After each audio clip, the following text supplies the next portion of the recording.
Náš výlet do letoviska Torre la Mata sme z apartmány Španielsko plánovali dlhší čas. A tak to konečne vyšlo a my sme plní očakávania odleteli z upršanej Prahy do slnkom zaliatého Alicante.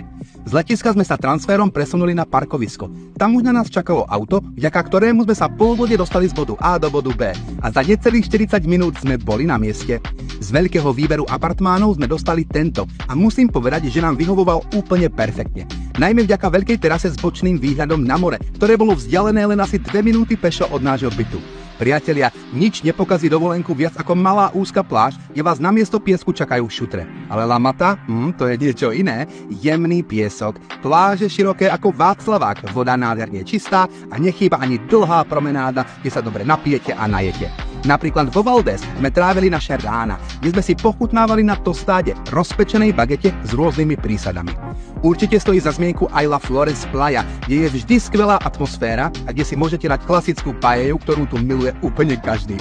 Alebo ochutnať morské plody, po ktorých ste celú zimu túžili.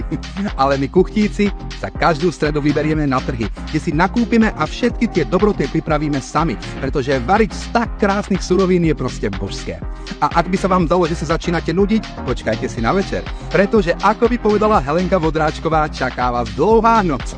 A mám pre vás jeden nezabudnutelný tip. Počkajte si až do rána a vychutnajte si východ slnka, pretože to sú chvíle, na ktoré budete spomínať celý život. Ďakujeme apartmány Španielsku za tento úžasný trip, nové priateľstvá a inšpiratívne okamihy. Čau!